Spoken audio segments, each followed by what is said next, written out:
네, 여러분, 우리 이제 이어서 188번 보겠습니다.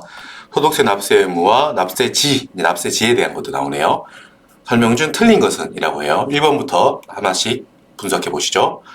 국세기본법상 법인으로 보는 단체 외의 법인이 아닌 단체가 국내 주사무소를 둔 경우 구성원 간 이익의 분배 비율이 정하여져 있지 않고 사실상 구성원별로 이익이 분배되지 않는 것으로 확인되면 1거주자로 본다. 자, 맞는 표현인데 여러분 처음 듣는 분은 방금 네가 뭐라고 읽은 거지? 방금 저 사람이 읽은 게 무슨 말이지? 싶죠? 주술과 어디부터가 주어고 어디부터가 수론지도 헷갈리는 막 이런 이제 내용이 써 있어. 이게 진짜 밑에 내용 보면 이게 법인이 아닌 단체라는 게 있어요. 그래서 이거를 제가 국세기본법에도 짧게 설명을 드릴 거고 한데 또 필요한 만큼만 우리는 생각해 보시죠. 자, 어떤 우리가 막 사람들이나 어떻게 모이잖아요. 그 모여가지고 뭘 해보겠다라고 해서 우리가 그거를 뭐 정관도 만들고 해가지고 등기를 하면 여러분 법인이에요. 그게 법인이 되는 건데 모였어. 근데 단체긴 한데 법인이 아니라는 거야. 법인은 아닌 단체야. 여러분 법인도 단체 중에 일부겠죠. 당연히 법인도 막 모여 있는 거 아니야. 뭐 사단법인, 재단법인. 사단법인이라고 하면 사람이 모인 법인이고 재단법인이라고 하면 뭐 재산이 모인 거고 뭐 이런 거 있는데 자, 그러니까 이 용어에 대해 헷갈리면 안 돼. 어디부터가 뭘 꾸미고 저게 지금 무슨 말이야 싶은잖아요. 법인이 아닌 단체는 자 기본적으로 크게 보면 단체 중에서 그게 등기가 되면 그게 법인이 되는 거예요. 근데 등기가 안 됐다는 거지. 등기는 안 돼서 법인은 아니구나. 하지만 뭔가 이렇게 모여있다는 느낌을 가지고 오세요. 그게 단체라는 거야. 단체인데 이 단체는 여러분 일단 대전제 뭐? 등기는 안 됐어요. 등기가 됐으면 법인이야. 그죠? 그 법인은 아니에요. 형식적으로. 그래서 사람이 모여서 뭘 한대. 단체래. 그걸 어떻게 보느냐라는 거야. 읽어볼게요. 이 단체를 법인 아닌 이 단체를 법인으로 보는 경우가 있어요. 등기하면 당연히 법인이라서 지금 그 경우를 말하는 거 아니에요? 등기는 안 했지만 법인으로 보는 경우라는 거야. 가는. 이해되시죠? 뒤에 보면 당연법인 있어요. 요거는 국기법에서 자세히 볼 겁니다. 당연법인은 이건 줄여서 그냥 말하는 건데 자, 이 정도면 등기는 안 했지만 뭐 법인으로 봐야 되는 거 아니야? 라는 거예요. 이 정도면 당연히 법인으로 봐야지 라는 게 당연법인이에요. 됐죠? 승인법인은 또 요건이 있어요. 뭐 단체가 대표를 선임하고 뭐 자기들끼리 뭐 규정이 있고 그래가지고 수익을 뭐 분배를 하냐 안 하냐 하면서 그렇게 요건을 맞춰서 저 법인으로 인정해 주세요라고 승인 신청을 해서 알았다. 너 승인해 줄게. 너 법인으로 봐줄게. 라는 게 승인이라고요.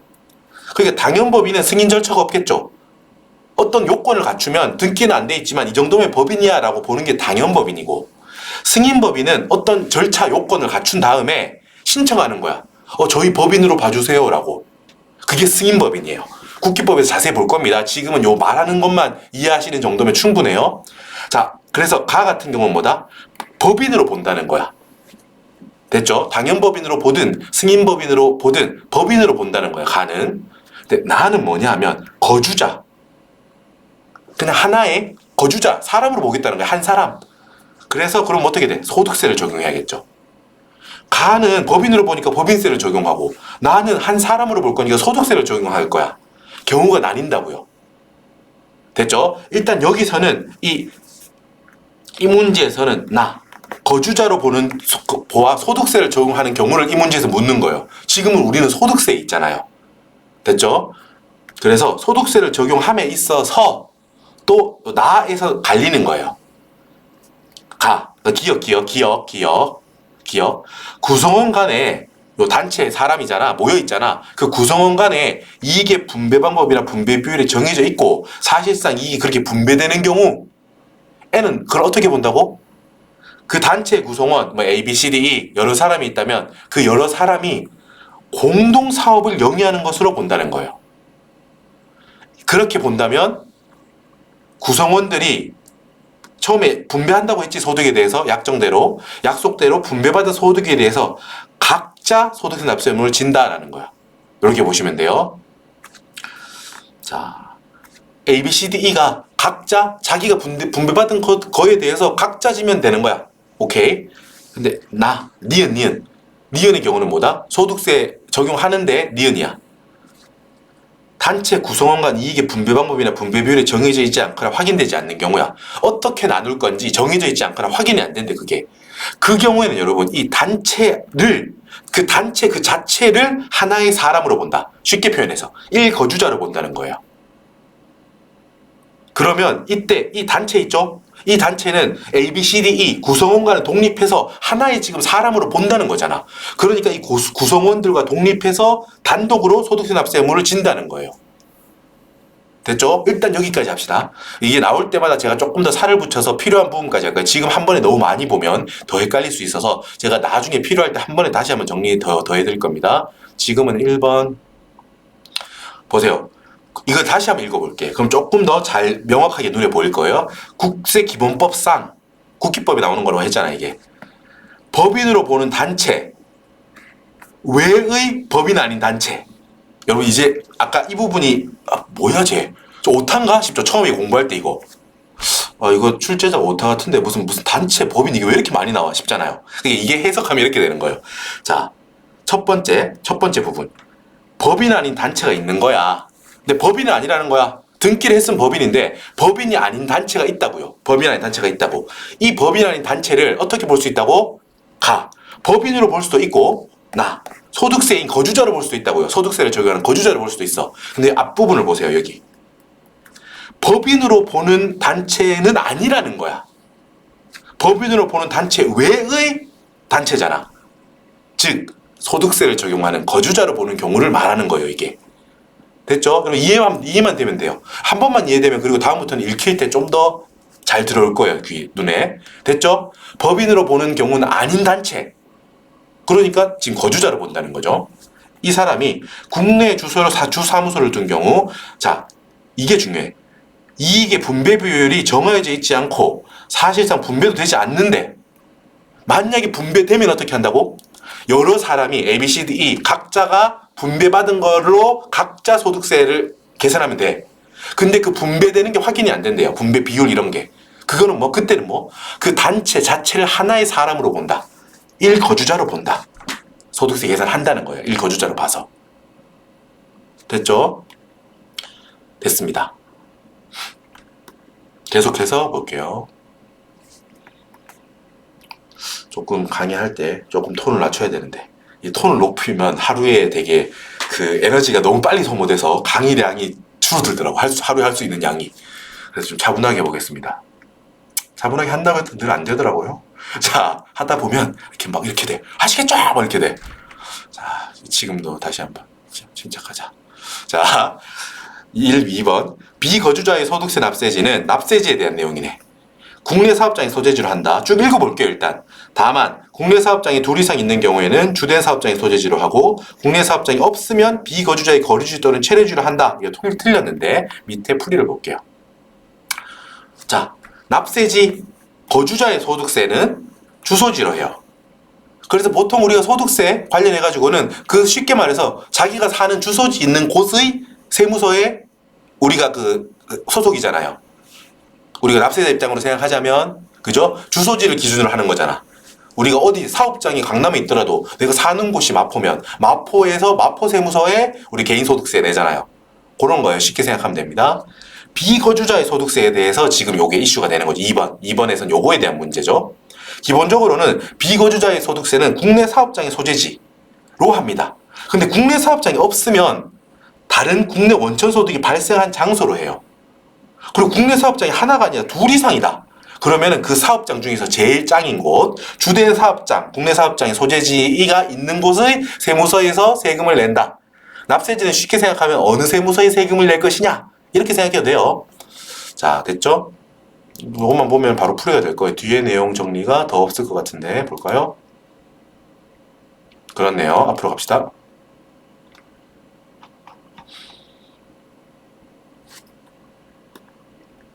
구별해 봅시다.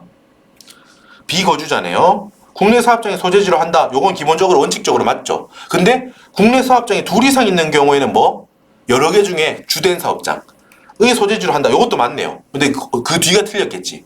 국내 사업장이 없으면 어디로 한다고? 국내 원천 소득이 발생한 그곳을 납세지로 하는데 뭐 비거주자의 거류지 또는 체류지 이런 거 없어요. 틀렸어. 됐죠? 2번 틀렸습니다. 앞에 두 개 표현은 맞지만 마지막에 사업장이 없는 경우가 틀렸던 거예요. 3번은 앞에 나왔던 거 또 나왔네. 수익증권을 발행하는 신탁으로서 국내 신탁회사가 신탁재산에 귀속되는 소득에 대해 법인세를 부담했대요. 하지만 뭐라고? 아까 해설까지 한 번에 합시다. 이 수익의 귀속은 누군데? 수익자잖아요. 그러니까 수익자는 납세 의무가 당연히 있어요. 됐죠? 또 나온다. 반복됩니다, 진짜. 모든 문제가 똑같진 않지만 보기가 반복되고 보기가 똑같지 않다면은 원래 있던 보기에서 변화구를 섞여 있는 거예요. 이제 무슨 말인지 알죠? 우리 이미 절반을 넘어왔어. 이제 어떻게 공부하시는지 아시고 잘 복습하고 있으실 거라 믿습니다. 4번 납세 의무자가 사망한 경우 피상속인 피를 흘리면서 돌아가신 아버지와 상속인 아들의 소득을 각각 구분하여 세액을 계산하고 상속인 아들이 상속으로 인하여 아버지 피상속인으로부터 받은 재산을 한도로 피상속인인 아버지의 소득금액에 대한 소득세 납세 의무를 진다. 맞아요. 국외에서 근무하는 공무원 또는 거주자나 내국법인의 국외 사업장에 파견된 임원 또는 직원은 거주자로 본다. 여러분 이게 무슨 말이에요? 5번 맞는 표현이고 자 5번은 아까 전에 봤던 건데 다시 한번 확인할게요. 자 외항 선박 항공기의 승무원 거주자 판정에 있어서 특례인 거야. 이게 좀 특이하다는 거지. 원래는 여러분 183일 이상 국내에 거주해야 거주자잖아. 근데 그 판정에 있어서 특례로 여기를 정해놓았다는 이 말이에요. 외항 선박이나 항공기의 승무원은 통상 체제하는 장소가 국내에 있는 때는 그 승무원의 주소는 국내에 있는 것으로 봐요. 거주자로 본다고요. 그 장소가 국외에 있으면 비거주자로 보고 요게 하나의 특례고 또 나하 특례는 뭐다? 지금 이게 이 문제죠. 해외 현지 법인 등의 파견, 요거 임직원 등과 국외에서 근무하는 공무원 이 경우는 뭐? 여기가 다시 포인트야. 계속해서 국외에 183일 이상 거주하더라도 비거주자로 보는 게 아니고 거주자로 본다라는 거야. 아시겠죠? 우리나라 공무원이야. 상황이 좀 그래서 예를 들어 특정 연도에 외국에서 좀 오래 있었대. 그렇다고 비거주자로 보지는 않는다는 거야. 공무원이잖아요. 우리나라 공무원이잖아. 그러니까 국외에서 근무하는 공무원이잖아요. 그 경우는 거기서 외국에서 오래 살고 있더라도 뭐 거주자로 보겠다 이 말이에요. 아까 봤던 국외 사업장, 해외 현지 법인에 파견된 임직원도 마찬가지고요. 아시겠죠? 됐습니다. 이렇게 푸시면 돼요. 반복된다는 점. 자, 이번엔 또 과세기간과 납세지에 관한 거네요. 1번부터 보도록 하겠습니다. 주민등록이 직권 말소됐대요. 그 경우에는 계속 직권 말소된 자로서 실제 주소지 또는 거소지가 확인되지 아니하는 거주자의 납세지는 어디? 말소 당시의 주소지로 한다. 여러분 요건 받아들입시다. 아시겠죠? 1번 맞는 표현이에요. 주민등록이 직권 말소됐고 실제 지금 어디 있는지 모르겠대. 확인이 안 된대. 그 경우에 납세지는 어디? 말소되는 시점에서의 주소지를 관할하는 세무서가 납세지가 된다라는 거야. 그 세무서에서 관할한다라고 보시면 돼요. 자, 여러분 2번이 조금 이제 어렵다기보다 요거에 대한 스토리를 보자는 거야. 사업소득이 있는 거주자예요. 연도 중에 폐업을 했대요. 그 경우에도 폐업일과 관계없이 1월 1일부터 12월 31일까지를 과세기간으로 한다. 맞아요. 요게 이제 처음에 공부를 좀 하면 당연히 이제 맞는 말로 하는데 이게 헷갈릴 수 있어. 이거 보통 여러분 여기 이게 주의 이 부분이거든요. 보통 폐업을 하면 사업자야. 폐업을 해. 그럼 그때까지로 뭔가 정리를 해야 될 것 같잖아요. 그때까지를 어떤 그 세금을 내는 거에 대한 마지막으로 해야 될 것 같은 느낌이 든다고. 보통 다른 세목에서는 그렇게 하거든요. 그죠? 문을 닫았으면 그때까지로 정산해서 그때까지를 마지막 과세기간으로 해야 되는 거 아닙니까? 그 생각이 우리가 있기 때문에 지금 저 문제가 속임수가 되는 거예요. 폐업일까지로 해서 하면 안 되나? 라는 생각이 들잖아요. 그게 이제 생각의 틈을 노리는 문제야. 자, 들어보면 또 당연해요. 어떻게 보면. 여러분, 사업자가 과세기간 중에 사업을 중간에 개시하거나 중간에 폐업을 하더라도 과세기간에 영향을 주지 않습니다. 소득세는. 과세기간은 여전히 1월 1일부터 12월 31일로 못 박혀 있어요. 소득세는. 올해 3월 15일에 사업을 개시했다. 그렇다고 해서 소득세를 3월 15일부터 계산하느냐? 아니야. 1월 1일부터 쭉 해요. 올해 7월 9일에 폐업했더라도 과세기간은 12월 31일까지라고. 방금 이 말을 듣고 왜 그렇게 하나요? 예를 들어서 뭐 3월 15일에 개시해서 여기를 3월 15일부터라고 해도 어차피 1월 1일부터 3월 14일까지는 사업소득이 없잖아요. 무슨 차이가 있나요? 라고 생각하면 안 돼요. 소득세가 사업소득만 있는 게 아니잖아요. 그게 지금 핵심이에요. 그죠? 소득세는 사업소득만 있는 게 아니잖아. 근로소득, 기타소득, 다양한 소득들이 있어. 그죠? 그렇기 때문에 사업 여부 개시 날짜나 폐업 날짜에 이 소득세 과세 기간이 흔들리면 안 된다는 거야. 사업 소득은 물론 개시 전에는 없고 폐업 후에는 없겠지. 당연히. 그런데 다른 소득이 있잖아요. 기타 소득, 근로소득, 연금소득 다른 거 많잖아. 그러니까 사업 소득을 시작한 날, 끝나는 날 때문에 과세 기간이 흔들리면 안 된다는 거야. 그래서 1월 1일부터 12월 31일로 소득세 과세 기간은 픽스라는 거야. 그렇죠? 본의 아니게 속임수에 당할 수 있어요. 됐죠? 자, 하지만 이 경우는 어떨까요? 원칙은 1년 내내야. 근데 여러분 사망했어요. 사망하면 여러분 사망한 날까지로 모든 소득세가 종료되는 게 맞죠? 이 경우는. 사업을 폐지한 것과 다르잖아. 사망한 날은 사망한 날까지로 모든 그 사람한테 기속되는 소득이 끝나잖아요. 그러니까 이 경우에는 사망한 날까지예요. 외국으로 가서 비거주자가 됐대. 그러면 여러분 출국했어. 국외로 주소지 이런 걸 이전하기로 했대. 그러면 출국한 후로는 우리나라에서 어떤 소득도 나오지 않는 게 기본이겠죠? 그러니까 이 경우는 출국한 날이에요. 여러분 그러니까 이렇게 하다 보니 헷갈린다니까. 맞아. 사망했으면 사망한 날까지로 해야지. 출국했으면 출국한 날까지로 해야지. 폐업했으면 폐업일까지로 해야지. 이러면 틀린다고요. 맞죠? 이제 우리는 안 틀려. 사망이랑 출국 같은 경우는 생각해보라고요. 돌아가시거나 우리나라에서 출국 아예 해버렸어. 아예 비거주자가 돼버린다고. 잠깐 놀러 가는 게 아니라 비거주자가 됐다는 거야. 그러면 그 날까지로 모든 소득세에 관한 게 종료되니까 사망날, 출국날로 잡으면 된다고요. 맞아요. 근데 폐업은 아닌 거야. 폐업은 그냥 사업소득이 끝나는 날일 뿐인 거야. 그러니까 그것 때문에 사업 개시일, 폐업일 때문에 이 소득세의 과세기간이 흔들리면 안 되잖아요. 됐죠? 이렇게 푸시면 됩니다, 여러분. 2번, 5번을 같이 풀어볼까요? 그러니까 2번이 맞는 말이라는 거야. 사업소득이 있는 거주자가 연도 중에 폐업하는 경우라고 하더라도 폐업이라고 상관이 없어요. 1월 1일부터 12월 31일까지를 과세기간으로 합니다. 맞죠? 그리고 이제 5번. 사망한 경우, 출국한 경우는 다르다고요. 사망한 경우에는 1월 1일부터 사망한 날까지를 한 과세기간으로 보고 출국하여 비거주자가 됐다면 1월 1일부터 출국일 전일까지를 1과세기간으로 본다. 이건 어디가 틀렸어요? 여기가 틀렸지. 출국일 전일까지가 아닌 거예요. 그러니까 여긴 또 조금의 변화구가 있죠? 출국일까지라고. 출국한 날, 출국일이잖아. 출국한 날까지를 1과세기간으로 보겠죠. 여러분 이건 또 어떻게 생각하면 당연해요. 생각해봐요. 여러분 만약에 이 출국일 전일까지를 과세기간으로 해. 그러면 출국일에 나가는 날 뭔가 소득을 잠깐 다 잔뜩 몰아가지고 출국일에 다 소득을 일으킨 다음에 그걸 갖고 도망가. 그럼 어떻게 돼? 난 그 과세기간에 들어가 있는 거 아니잖아요. 마지막 과세기간이 전일까지인데? 이러면 어떡할 거야? 그죠? 그렇게 생각하면 돼요. 사망했다면 사망일까지, 출국했다면 출국일까지를 해야 된다고. 과세기간을 잡아야 된다고. 됐죠? 그러니까 여기가 틀려서 5번이 정답이라는 점. 납세 의무자의 소득 상황으로 보아. 3번입니다. 납세 의무자의 소득 상황으로 보아. 부적당하거나 납세 의무의 이행상 불편하다고 인정될 경우에 납세지는 관할 지방국세청장이 직권으로 지정할 수 있다. 맞습니다. 요거는 뭐 그대로 받아들입시다. 거기 하면 그 세무서에 하면 조금 부적당한 것 같은데, 그리고 이렇게 하면 이분이 너무 불편할 것 같은데, 이 경우는 지방국세청장이 직권으로 여기를 납세지로 하시죠 라 할 수 있다는 거예요. 그럴 법하죠. 그리고 실제로 그렇습니다. 4번. 그러니까 우리가 공부를 하다 보면 그럴싸한데 안 그래서 정답인 게 있고, 그럴싸하고 실제로 그래서 또 정답인 게 있어요. 그러니까 공부를 할 때 조금 머리에 민감도를 높이세요.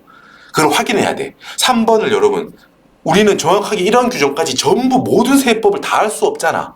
그래서 기본적인 공부를 하고 나서 이렇게 읽었을 때 그럴싸한 거 있죠. 그거에 대해서는 우리는 일단 기출까지 정리하는 거예요. 3번을 우리가 만약에 처음 봤다, 이 문장을. 그럼 일단 그 느낌밖에 안 들 것 같아요. 저도. 그럴싸한데 실제로 이런가? 이럴 것 같아. 그런데 우리는 확인하는 거야. 아, 이거는 읽었을 때 그럴싸하고 실제로 그렇구나 라는 거를 기출로 확인하는 거예요.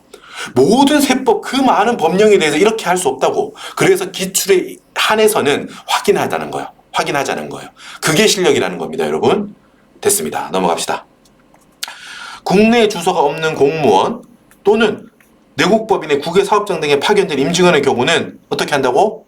요것도 여러분 아까하고는 달라요. 기본적으로 뭐였어? 앞에 문제는 며칠 동안 외국에 있었던 상관없다는 거야. 우리나라 공무원 그리고 해외 법인에 파견 나간 임직원 같은 경우는 그 날짜하고 상관없이 우리나라를 납세지로 한다. 그러니까 거주지로 한다라는 거였잖아. 근데 여기는 뭐 그 우리나라에서 납세 의무를 지는데 거주자로 보는데 그 소재지를 납세지로 할 수 있다. 소속기관의 소재지. 어느 세무서, 납세지는 쉽게 말해서 어느 세무서에서 세금 낼 거냐라고 했잖아. 만약에 오랫동안 외국에 있고 해서 소재지가 우리나라에서 좀 애매해 돼. 그때는 뭘로 할 수 있다? 공무원이라면 그 소속기관, 소속된 그 기관의 소재지를 거기에 있는 세무서를 납세지로 할 수 있다라는 거야. 요것도. 4번도 이런 거에 대해서 일일이 다 공부를 못하지만 우리는 이제 확인하는 거야.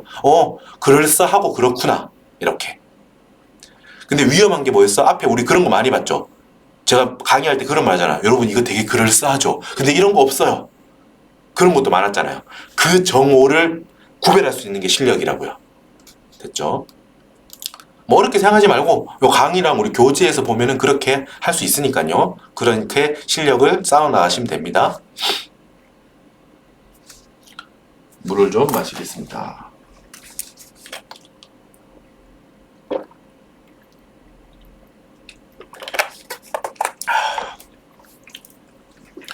소득세의 특징으로 옳지 않은 것은 일반적인 소득세에 대한 말을 한다는 거야. 한번 보시죠. 소득세법상 과세소득의 범위를 열거주의 방식으로 규정하면서 일부 소득에 대하여는 유형별 포괄주의 방식을 허용하고 있다. 맞습니다. 자, 여러분 일단 밑에 정리할게요. 여러분 법인세법은 순자산 증가설이었죠. 그래서 그건 뭐야? 자, 어떤 사유든 기본적으로 이 법인의 순자산이 증가하면 세금 내라라는 게 기본 입장이라고 했잖아. 뭐하고 뭐는 제외? 주주와의 거래인 출자의 납입 뭐 이런 거는 제외하고 또 입금 불산입으로 별도로 규정해 놓은 것들은 제외하고 나머지는 일단 순자산이 늘었다는 건 뭐야? 자산이 늘거나 부채가 줄었으면 세금 내세요라는 게 뭐다? 법인세법의 기본적인 입장이야. 이제 소득세법은 어떤지 비교해 보시죠. 소득세법은 여러분 일단 과세소득을 이, 배, 사, 근, 연, 기, 퇴, 양 8개로 구분하죠. 요렇게 구분하고 어떤 소득에 대해서 8개를 구분한 다음에 이 안에서 소득 구분별로 어떤 경우에 세금을 낼 건지를 제한적으로 열거하고 있어요. 이게 열거주의예요. 열거주의. 제가 전에도 말씀드렸는데 열거주의는 기본적으로 자, 내가 가나다라 마바사 이렇게 열거했다. 이거에 대해서만 적용할 거다. 비슷하다고 적용하는 거 아니다. 이게 열거주의예요. 이거하고 비교한 게 뭐예요? 비교되는 게 예시주의죠. 예를 들면 똑같이 가나다라 마바사라고 되어 있더라도 자, 가나다라 마바사라고 적어뒀는데 이거는 예시일 뿐이야. 요거하고 비슷한 게 생기면 그것도 과세할 거다. 그 마지막에 보면 가나다라 마바사 아자 차 이거 보면 차에 보면 앞에 있었던 가부터 뭐 아까지와 비슷한 거 뭐 이렇게 막 적혀 있어. 그게 전부 다 예시라는 거를 표현하는 거잖아요. 근데 일단 소득세법은 뭐다? 일단 전체적으로 기본적인 틀은 열거주의예요. 그래서 열거된 거는 뭐다? 계속적으로 발생한다. 그리고 우리가 경상적 소득에 대해서만 과세하겠다는 거예요. 소득 원천별로 하겠다는 거야. 법인세법은 순자산 증가설이고 소득세법은 소득 원천설이에요. 소득이 내가 돈을 일단 벌었더라도 그 돈을 번 거에 대한 원천이 무엇이냐? 계속적으로 발생하니? 그리고 경상적으로 발생하는 거니? 그렇다면 과세할게 라는 게 소득세법의 기본적인 입장이에요. 법인세법하고 다르죠. 법인세법은 순자산 증가설, 소득세법은 소득 원천설, 소득의 원천을 보고 그 소득이 계속적이고 경상적인 경우에만 과세하겠다. 그 열거해 두겠다. 그거에 대해서만 과세하겠다. 라는 게 기본적인 입장인데 그러다 보니까 그래서 일단 여기 법령이 구체적으로 열거되지 않은 것은 과세되지 않잖아. 그러다 보니까 우리가 현대사회가 되게 빨리 바뀌잖아요. 특히 뭐 이자랑 배당, 금융 쪽이 여러분 발전이 엄청나게 빠르죠. 어떤 금융 상품 이런 게 우리 그것만 전문으로 하는 금융공학자 이런 사람들이 어떻게 하면 세금을 좀 적게 낼까?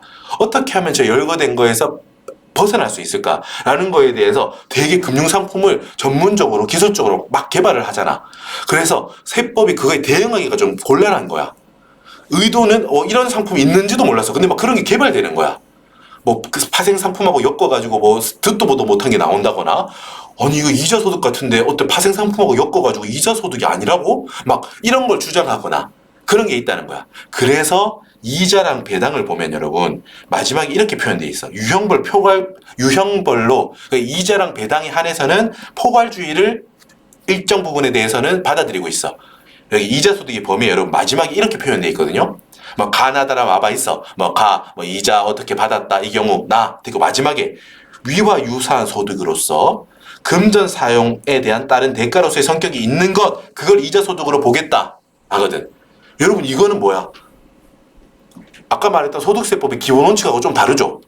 이거하고 비슷한데 금전 사용에 대한 대가라면은 일단 이자 소득으로 넓게 포함시키겠다라는 거잖아요, 이 표현이.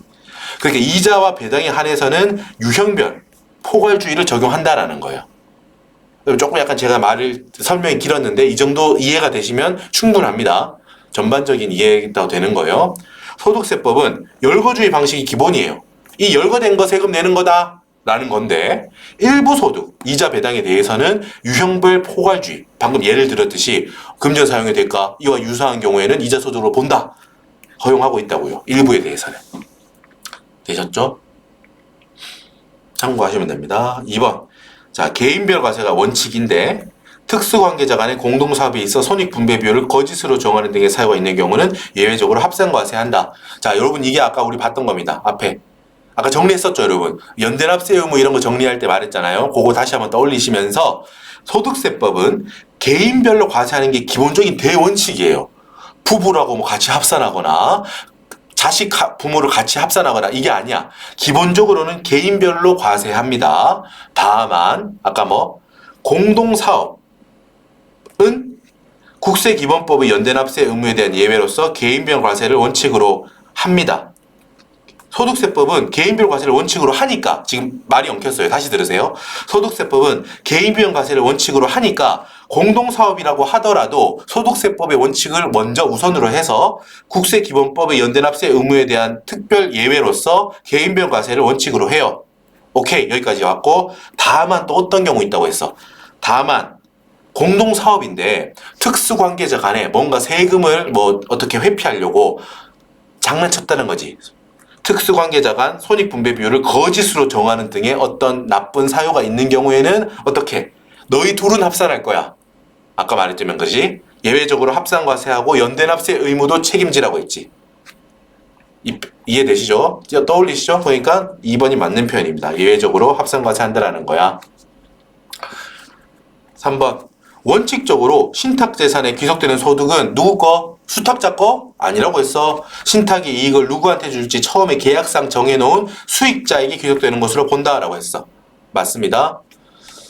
자, 아까 여기 밑에 소득세법은 소득세법은 소득의 분류를 이, 배, 사, 근, 연, 기, 퇴, 양 8개로 구분한다고 했죠. 구분하고 또 우리 알아야 될 거 뭡니까?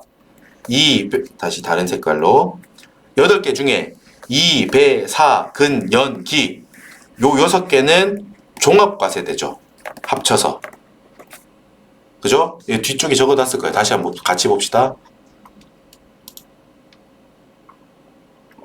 요것도 또 적어놨고 3번까지 다 또 적어놨던 거네요. 방금 말로 다 했으니까. 2배, 사, 근, 연, 기까지는 같이 하고 뒤에 7번째, 8번째 퇴, 양 이거는 어떻게 하는지 지금 그걸 물어보는 거예요. 봅시다. 퇴, 양 같은 경우는 특이해요, 여러분. 2배사 근연기 같은 경우는 그게 쉽게 하나씩 근로소득. 내가 매년 일하고 매년 월급 받는 거잖아. 그거에 대해서. 기타 소득도 내가 복권 당첨됐다. 그런 거잖아요. 자, 그래서 일반적인 그런 경우인데 퇴직소득과 양도소득은 특이하다는 거야. 내가 한 20년 근무하다가 퇴직했대. 그리고 양도소득은 내가 이 건물을 오래 갖고 있다가 뭐 건물이나 이런 거를 양도했대요. 그거는 결과적으로 특정 소득은 퇴직소득은 얘를 한 번에 받는다고 일시금으로 받는다고 하면 뭐 퇴직하고 나서 어떤 나이가 됐을 때 한 번에 수령하기는 하죠. 근데 그거를 야, 너 목돈 생겼구나, 과세할 거야 라고 하면 누진세율을 적용하면 어떻겠어요? 부당하다는 거지. 왜? 나는 30년 40년 동안 쭉 이 근로에 대한 제공에 대한 대가로 근로소득을 나눠 받고 결국 퇴직하면서 일부분에 대해서는 한 번에 또 받는 건데, 마치 한 번에 모든 거를 받는 것처럼 과거 있었던 이거에 대한 스토리를 생각하지 않고 한 번에 소득 받았으니까 누진세율 한 방에 적용할 거야 라고 하면 좀 그렇지 않냐라는 거야. 이게 바로 이 말이에요. 장기간에 걸쳐 발생한 소득이 일시에 실현되는 특징을 가지고 있으므로 이를 다른 종합소득, 2배사 근년기 그거에 더해가지고 과세하면 어떻게 돼? 높은 세율을 적용받게 되는 누진세니까 결집 효과라는 게 발생하게 돼. 그래서 이런 결집 효과를 배제하기 위해서 퇴직 양도소득은 2배사 근년기 다른 소득과 합산하지 않고 별도로 과세하는데, 이거를 여러분 용어를 주의합시다. 분리과세가 아니고 분류해서 따로 과세한다는 의미로 분류과세라고 해요. 아시겠죠? 우리가 나중에 설명드릴 거예요. 뭐 종합과세 되고요. 뭐 완납적 그 원천징수에 의해서 그건 분리과세됩니다 할 때는 종합과세의 대칭으로서 분리과세라는 표현을 그때 또 쓸 건데, 지금 이거는 달라요. 퇴직소득과 양도소득은 어떻게? 얘만 따로 분류해서 독립적으로 얘를 세금 매긴다라는 뜻으로 분류과세라고 합니다. 한자 차이지만 달라요. 분리과세 아니고 분류과세라고 표현합니다. 됐습니다. 이 정도만 하시면 돼요. 이 정도만 이해하고 계시면 문제 풀 수 있습니다. 퇴직소득과 양도소득은 특이하다는 거지. 오랜 기간 동안 발생한 그게 결집 효과로 인한 그런 게 생기기 때문에 그걸 완화하기 위해서 독립적으로 다른 세목에, 죄송합니다, 세목이 아니고 다른 소득 2배사 근년기와 합치지 않고, 합쳐서 종합과세하지 않고 독립적으로 퇴양만 분류하여 별도로 과세한다 라는 거예요. 그리고 5번 보세요. 여러분 또 나오죠? 이게 헷갈리기 쉬워서 나오는 거예요. 여러분, 그러니까 제가 아까 전에 막 이렇게 스토리를 만들어 드렸던 이유가, 또 막상 소득세만 공부하다 보면 이게 거주자가 폐업하더라도 1월 1일부터 폐업일까지 아니야, 12월 31일까지잖아, 또 이건 익숙해져. 근데 또 다른 세목을 또 복습하실 거 아니에요. 그러니까 다른 세목을 공부하다 보면 이 개념이 또 헷갈리기 때문에 아까도 진하게 공부한 거예요. 깊이 있게 했잖아. 우리는 이제 알잖아. 사업자가 그 사업에 대해서 폐업을 했다고 해도 2배사 근년기, 종합소득은 전부 다 1월 1일부터 12월 31일까지에 대해서 다 계산해야 되니까, 이 사업 개시일이나 사업을 폐업한 날이 있다고 해서 과세 기간이 흔들리면 안 된다라는 거야. 폐업일 아니에요. 됐죠? 자, 수고 많으셨고요. 잠깐만요. 뒤에 문제가 법인으로 요게 있네요. 자, 수고 많으셨습니다. 잠깐 쉬셨다가 191번은 또 독립된 영상으로 찾아뵙겠습니다. 수고 많으셨습니다.